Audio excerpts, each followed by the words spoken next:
Welcome to Bets on the Future, where we highlight the various career paths in the electrifying metals world. From the vehicle you ride in to the bridge holding it up, metals are everywhere. Why not in your career too? I'm Jennifer Betts, a metals industry veteran with almost 20 years experience, here to highlight these incredible career paths as told by the women who are living them. This week, we are hitting a wide variety of careers in the metals industry. Paula Summers is a recycling equipment finance specialist based in Charleston, South Carolina. She has earned a degree in civil and environmental engineering, is a certified lease finance professional, immediate past chair of the ISRI Women in Recycling Council, and vice chair of the ISRI Equipment and Service Providers. So this week on Bets on the Future, we have an incredible guest with us. We have Paula Summers. She is the Vice President of Strategic Partnerships at Civista Leasing and Finance. Thank you so much for joining us, and I'm pretty excited. I'm going to be coming to your state in a couple weeks. I get to see you in person, not just on Zoom. Yeah, that's right. It's actually the state just south of me. So I'm in South Carolina. The conference, the Southeast ISRI conference, is going to be in Savannah, Georgia. So just about an hour and a half down the coast. But yeah, I'm really looking forward to it. It's always great to get together in person and talk about ideas and concepts and just support each other. It really is. And on that note, I may not have told you I'm coming to Greenville, South Carolina, the third week of November at this point. So we're gonna need to maybe see if there's an opportunity to get together that week as well. We will do some connecting. I need to be up in Greenville anyway, so we will do that. That sounds great. I love it. You did back on the East Coast. It's fantastic. Welcome. The water's fine over here. For those listening, for those viewing, you are based out of Charleston, South Carolina, probably one of my favorite cities in the U.S. It's just an incredible city filled with history, and the architecture is gorgeous there. The food scene is incredible. If you ever need a restaurant recommendation, Paula is your go-to person on that front. Yes. That is one of my hobbies. I am known as a foodie. In fact, my father calls me the tree hugging foodie. He's made that up over the last several years. But yes, it's a great city. I'm one of the lucky folks. I get to work remotely here out of my home office in Charleston, South Carolina. So I have a nice view of the river right now, and it's October and 75 and sunny. So sort of like Southern California. Yes. Well, today, yes, you probably have a few more fall leaves going on than outside the LA metro that I'm at today. Maybe a few here and there. And yes, spoiler alert, if this gets aired in the middle of winter, we were recording this during the fall. Yeah. But I want to get into a little bit about how I know you, because obviously this is a podcast about the metals industry, and we met several years ago through ISRI, I want to say, which is the Institute of Scrap Recycling Industries. You're heavily active in that association, and so I just want to learn a little bit more about how you got into this industry and more about how you fit into the metals community. Sure, absolutely. It's interesting you and I have talked about this over the past several times that we've been together.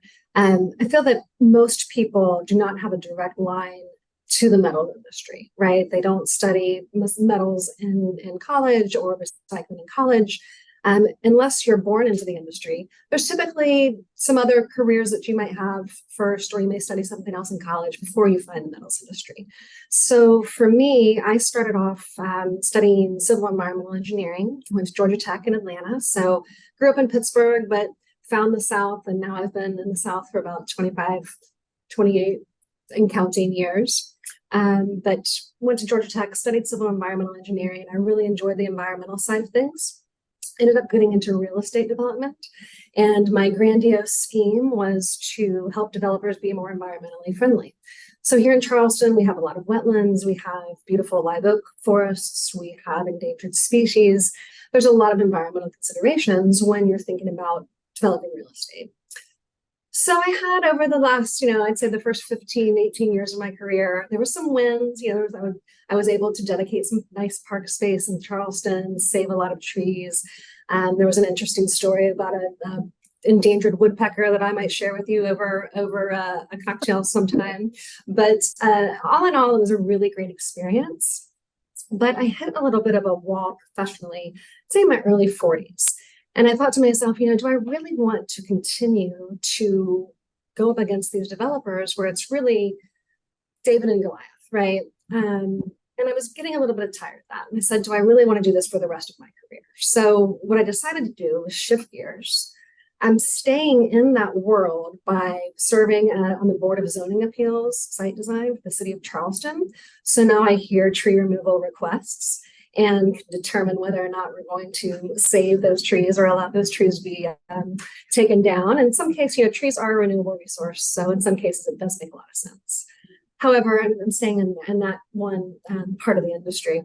But as I started to shift and decide, well, what's next for me, right? I'm 42 years old. I'm an expert in my industry. Do I want to start all over? And the answer was yes. So after leaving the real estate development world, I decided to take a stab at joining my family business. So my father, when I was in high school, started an equipment finance company. Now, at the time, I was an obstinate daughter. I had no desire to work in the finance business with my father. That just sounded dreadfully boring. But after, many years of doing something else and bringing, having my own career and establishing myself as my own professional, I decided, family is important. Let's see what the business is all about. Let's at least dip my toe in the water and see if it's going to be a fit. Mm-hmm. So I approached my father. My brother was actually also our president at the time. My father was kind of in a transition period where he was heading towards retirement, although he'll never retire fully. And I said, look, I'm really interested in the business. I want to see if it's a fit. And the first thing they said was, oh, this isn't the business for you. There's, you don't know anything about finance and, you don't know anything about sales. And I said, well, I took 6 calculus classes at Georgia Tech. I think I can probably figure out how a t-value operates and how to work an HP 17B financial calculator. So, not just the little sister, right? But it's interesting. I think probably a lot of your listeners may have had similar experiences when speaking with family about coming in. We have kind of preconceived notions about the roles we fill. And I think sometimes it's hard for specifically fathers and older brothers to sometimes take their daughter or younger sister seriously as a professional when the rest of the world already sees them that way. Yes. I realized early on with the finance business, I was fighting another uphill battle, right? Demonstrating to my dad and my brother that I could make a career of this.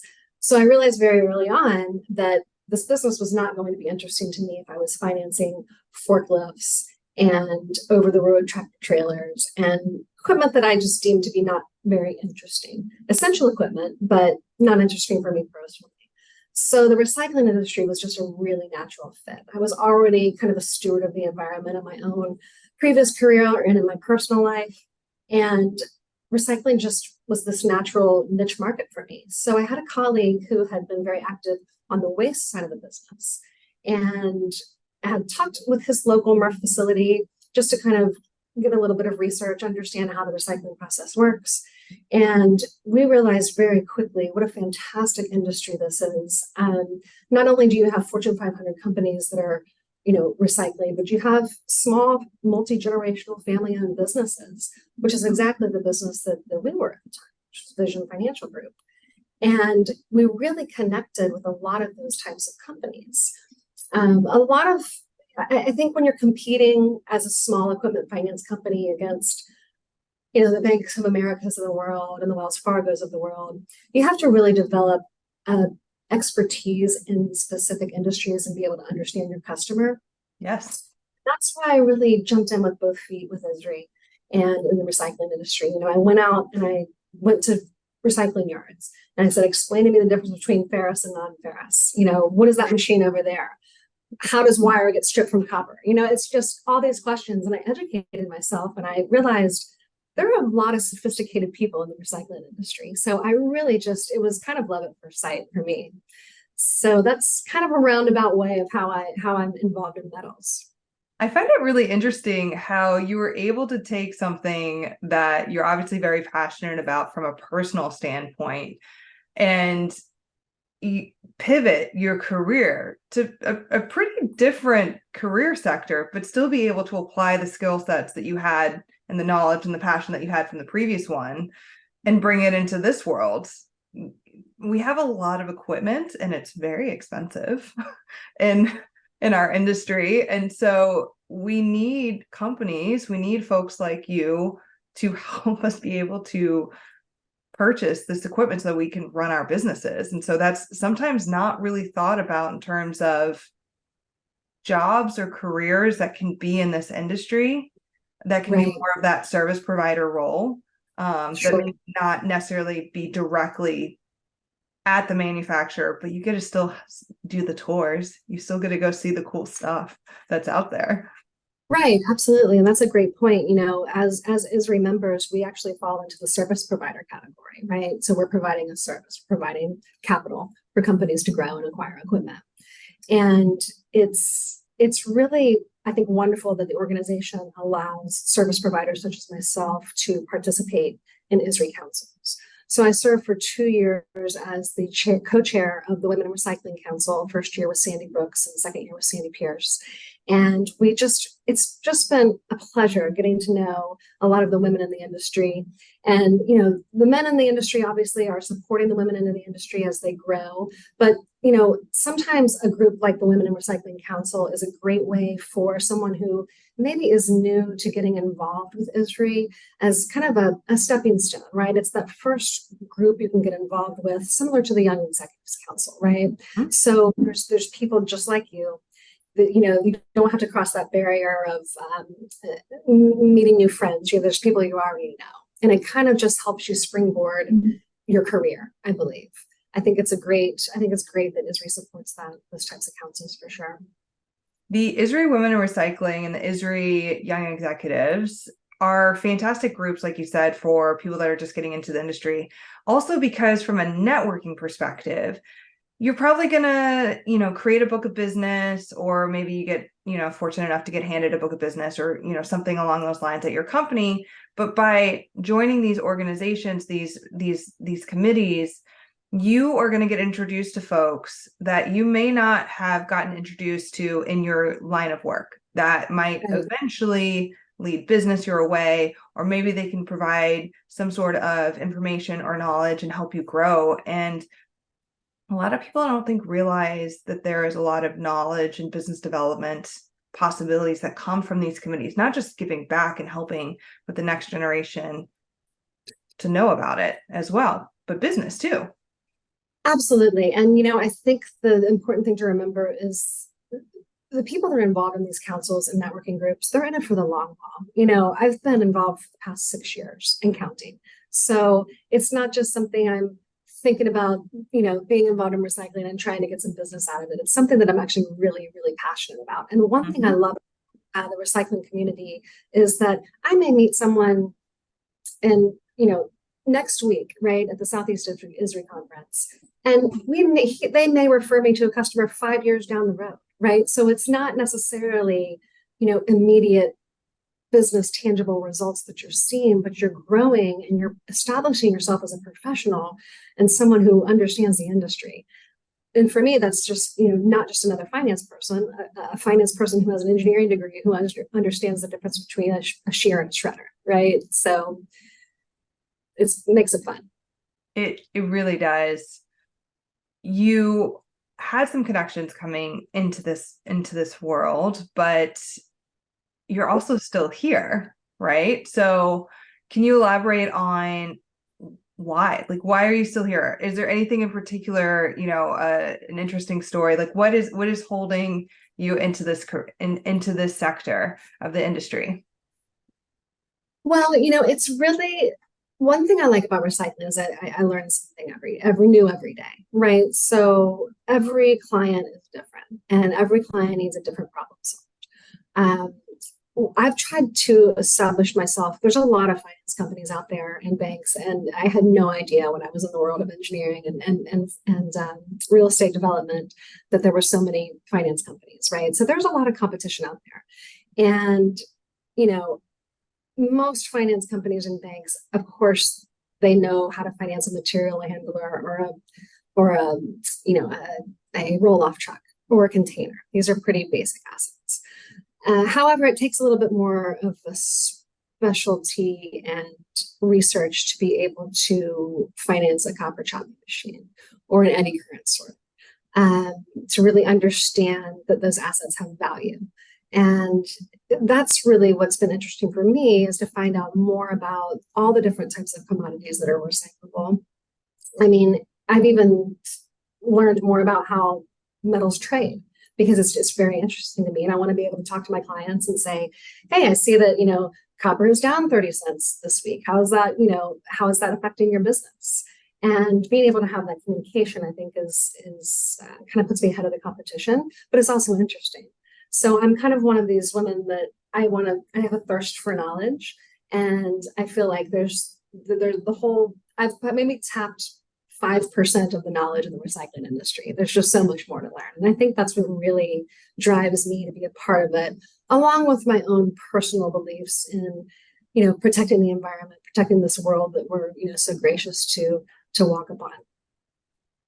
The recycling and the knowledge aspect of things has been really fascinating. I'm, almost 20 years in the industry, and it seems like every day I'm still learning.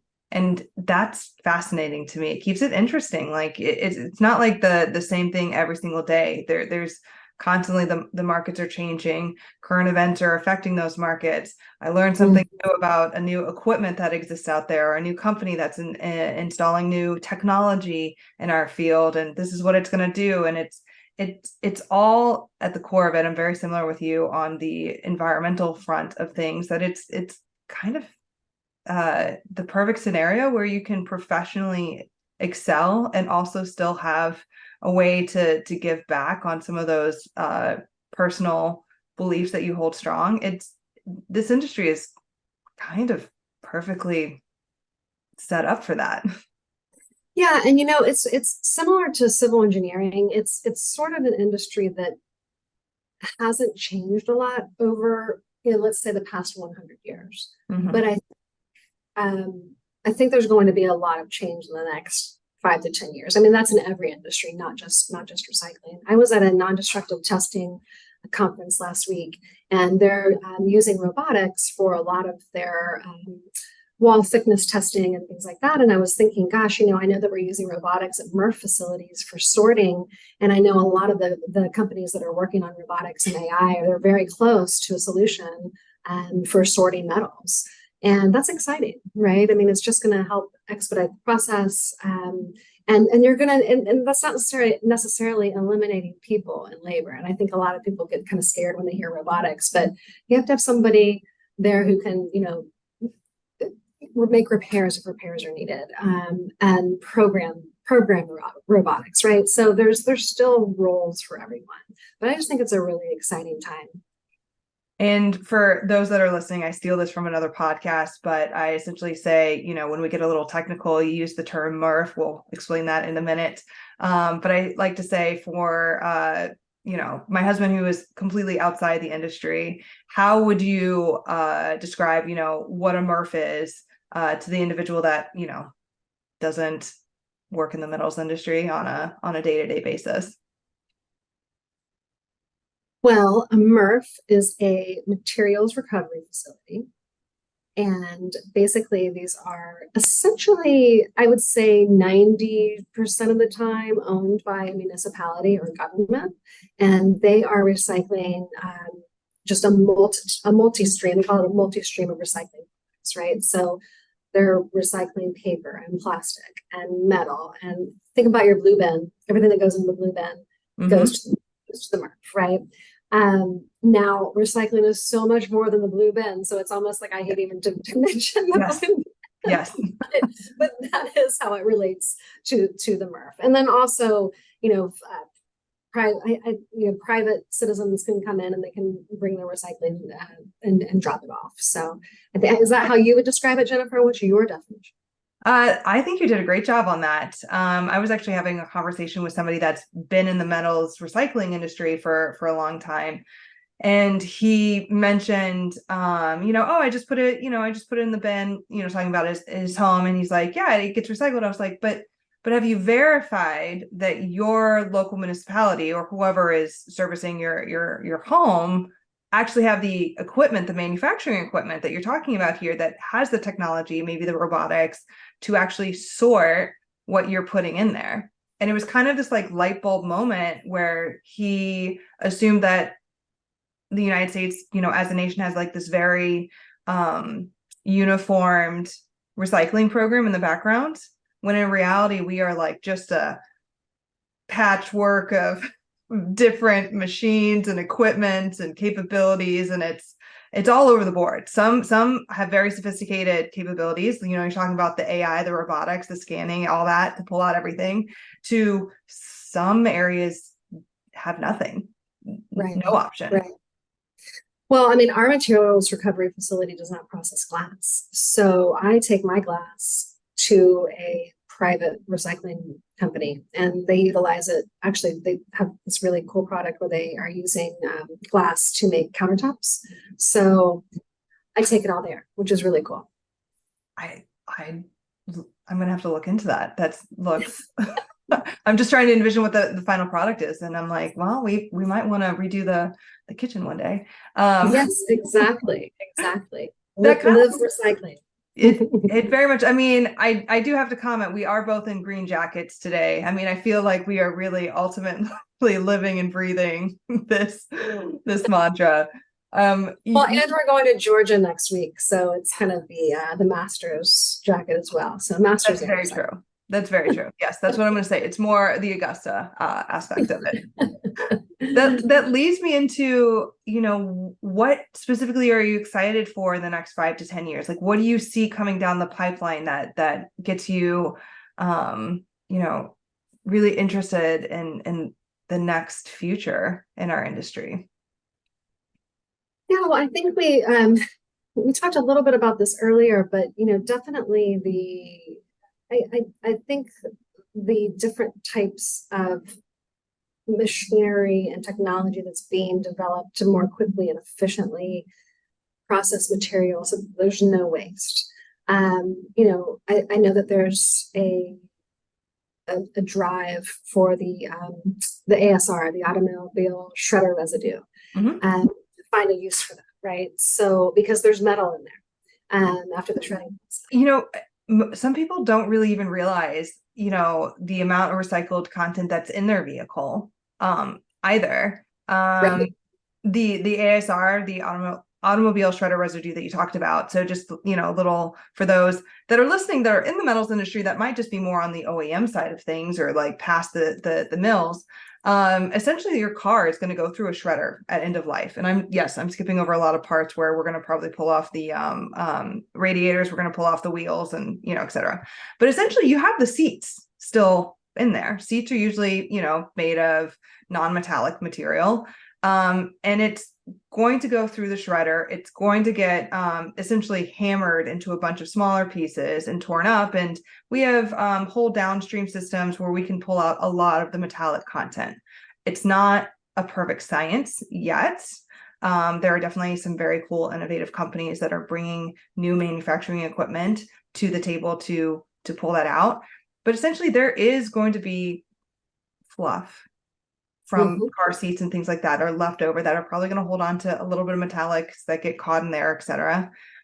And that typically has gone to the landfill in the past. And so there are some companies out there that are turning that material into energy through a variety of different measures, but that's not everywhere yet. And so I think it's really fascinating to see people see those problems and try to figure out and come up with solutions.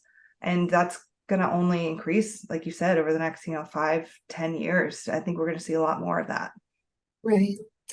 And I do like to see that Tesla has a battery recycling initiative, right? I think that we're starting to see manufacturers think about cradle to grave more on the front end than they used to, right? So I really like to see where I don't drive a Tesla, but I think it's great that they're looking into how is what we're producing going to make it? How are we going to be able to recycle this product? And there's a lot of problems. Obviously, we all know that that's a whole different podcast to talk about how environmental electric vehicles are, but we'll save that for another time. Yes. Yeah. Or yeah.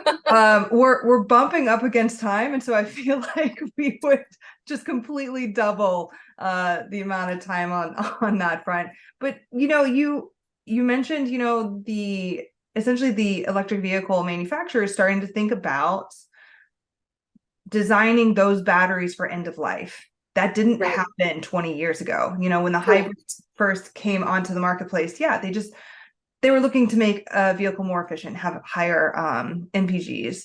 I'm actually going to be in Greenville, South Carolina in a couple of weeks because ISRI is putting on an EV circularity conference. It's going to be a mini think tank, essentially, where they're pulling in OEMs, auto manufacturers, government officials, government agencies, people from the recycling community, essentially coming together across the full gamut from, engineers designing the batteries to the people actually handling the batteries at the end of life, to start talking about, here are all the issues around this. How do we make sure that we're designing for recycling in mind so that we don't continue to mine? Because I'm sure that's probably part of the conversation on how green those vehicles are. Right. So it's really exciting to see these types of companies coming together saying, yes, we want to invest in this. We want to include a higher percentage of recycled materials in our products to make sure that we're not completely making a more impact, a larger impact, how to politically correct say that on the environment. Right. No, that's fantastic. And that's and actually might attend that conference with you. That sounds very interesting. And Greenville's right up the road. And we can also go to the BMW racetrack and race BMWs while we're there. Yes, that sounds fantastic. Just bring the racing gear. That's right, exactly. If people want to find out more information about ISRI, ISRI.org. If people want to get in touch with Paula Summers is on LinkedIn. She's an excellent resource, excellent person to follow on there, posting really great articles, commentary on there. And so if you want to get in touch with her, she's a great resource in the industry. Thank you, Paula. I really appreciate you taking the time. I'm very much looking forward to one, maybe two dinners coming up in the next month. So I'm really appreciative that you were able to come on and share your story. Absolutely. Thanks so much, Jennifer. It was my pleasure.